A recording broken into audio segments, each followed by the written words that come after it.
What I do today is much more than I was doing 6 months or a year ago. I know a year from now my consciousness and my heart will have expanded and I'll be doing even more. I know that what I believe about myself becomes true for me, so I choose to believe wonderful things about myself. There was a time when I didn't, so I know I have grown and I continue to work on myself. I also believe in meditation. To me, meditation is when we sit down and turn off our dialogue long enough to hear our own inner wisdom. When I meditate, I usually close my eyes, take a deep breath, and ask, what is it I need to know? I sit and listen. I might also ask, what is it I need to learn, or what is the lesson in this? Sometimes we think we're supposed to fix everything in our lives, and maybe we're really only supposed to learn something from the situation. I remember when I first began to meditate, I had violent headaches for the first 3 weeks. Meditation was so unfamiliar and against all my usual inner programming. Nevertheless, I hung in there, and the headaches eventually disappeared. If you are constantly coming up with a tremendous amount of negativity when you meditate, it may mean that it needs to come up, and when you quiet yourself, it starts to flow to the surface. Simply see the negativity being released. Try not to fight it. Allow it to continue as long as it needs to. If you fall asleep when you meditate, that's all right too. Let the body do what it needs to do. It will balance out in time. Reprogramming your negative beliefs is very powerful. A good way to do it is by making a tape with your own voice saying your affirmations. Play it as you go to sleep. It will have a great deal of value for you because you will be listening to your own voice. An even more powerful tape would be your mother's voice telling you how wonderful you are and how much she loves you. Once you have the tape, it's good to relax the body before you begin reprogramming.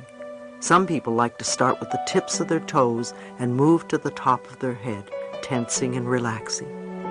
However you do it, breathe and release the tension. Let the emotions go. Get to a state of openness and receptivity. The more relaxed you are, the easier it is to receive the new information. Remember, you are always in charge and you are always safe. It's wonderful to listen to tapes or read self-awareness books and do your affirmations. But what are you doing for the other 23 hours or so a day? You see, that is what really matters. If you sit down and meditate and then get up and rush to work and scream at somebody, that counts too. Meditations and affirmations are wonderful, yet what you do at other times are just as important. Treat doubt as a friendly reminder. I'm often asked questions about whether people are doing affirmations correctly or whether they are even working, and about doubt. I'd like you to think of doubt a little differently than you may have been. I believe that the subconscious mind resides in the solar plexus area of the body, where you carry those gut feelings. When something sudden happens, don't you immediately get a strong feeling in your gut? It is where you take everything in and store it.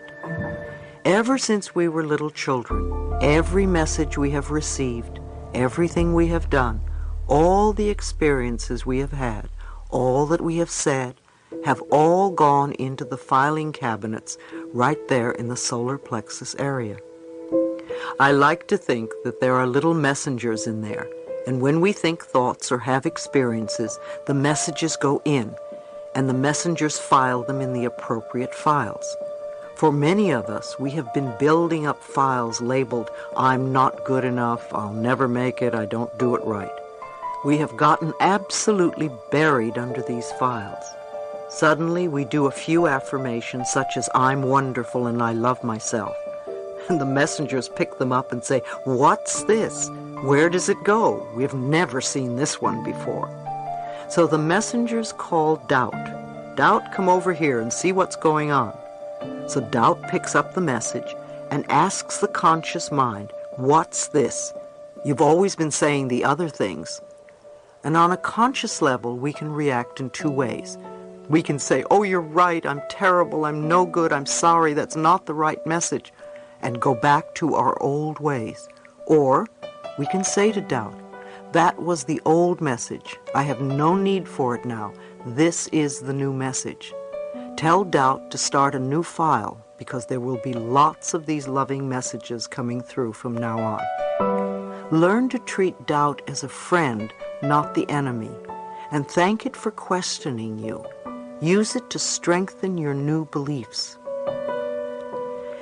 It doesn't matter what work you do in this world. It doesn't matter if you are a bank president or a dishwasher, a housewife or a sailor. You have wisdom inside of you that is connected to universal truth.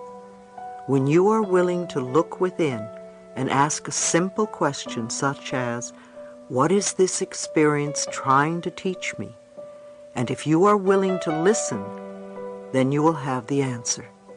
Most of us are so busy running around creating the soap opera and drama we call our lives that we don't hear anything. Don't give your power over to other people's pictures of right and wrong. They only have power over us when we give our power to them.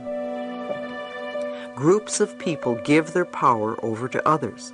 It happens in a lot of cultures. Women in our culture often give their power to men. They say things like, my husband won't allow me to. Well, that's certainly giving your power away. If you believe it, you box yourself into a place where you can't do anything unless you are given permission by another person. Who do you give your power to? The more open-minded you are, the more you learn, and the more you can grow and change. A woman once shared with me that when she got married, she was very unassertive because that was the way she was brought up. It took years for her to realize that her conditioning kept her locked in a corner. She blamed everyone, her husband and her in-laws, for her problems. Eventually, she divorced her husband. However, she still blamed him for so many things that were not right in her life. It took her 10 years to relearn her patterns and to take her power back. In hindsight, she realized that she was responsible for not speaking up and for not standing up for herself, not her husband or her in-laws.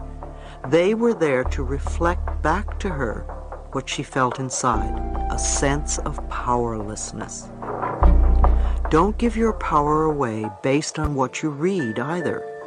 I remember years ago I read some articles in a well-known magazine, and I happened to know something about each subject described in the articles, and in my opinion the information was totally erroneous.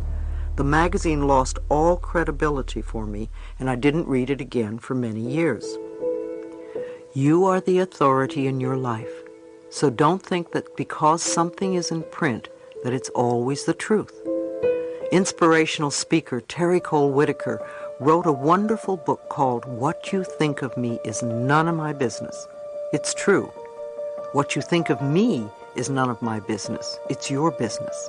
In the end, what you think of me is going out from you in vibrations and will come back to you. When we have illumination, when we become conscious of what we are doing, we can begin to change our lives. Life is really here for you. You need only ask. Tell life what you want, and then allow the good to happen. Part 2, Dissolving the Barriers. We want to know what is going on inside us, so we can know what to let go. Instead of hiding our pain, we can release it totally.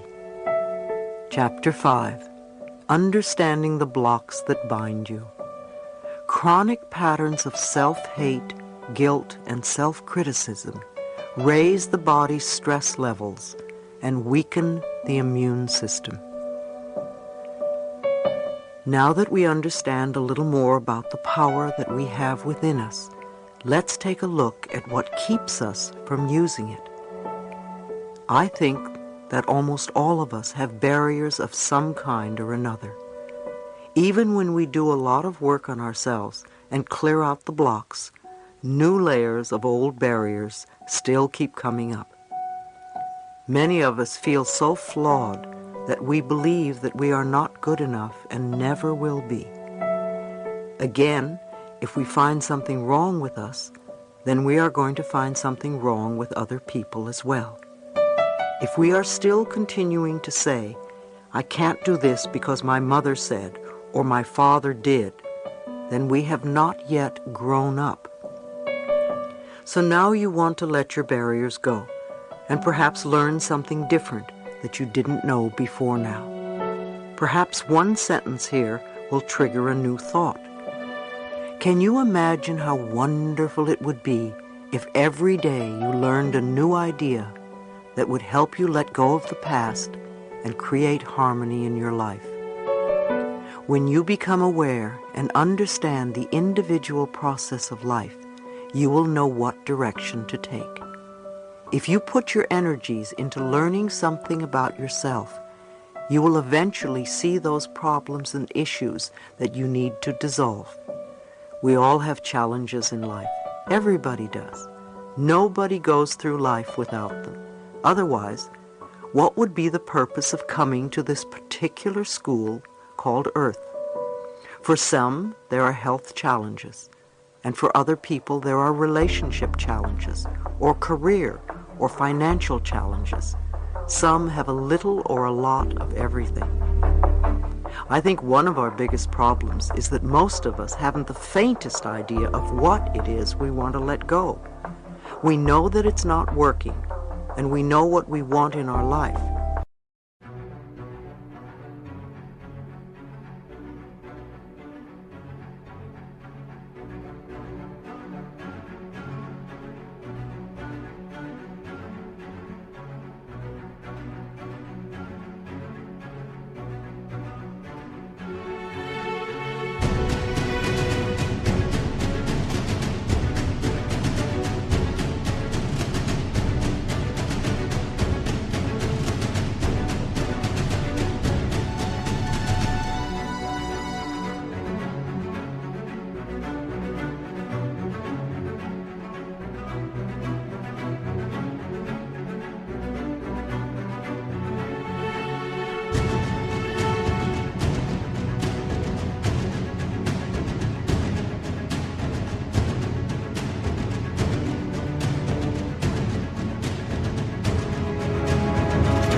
Yet we don't know what's holding us back.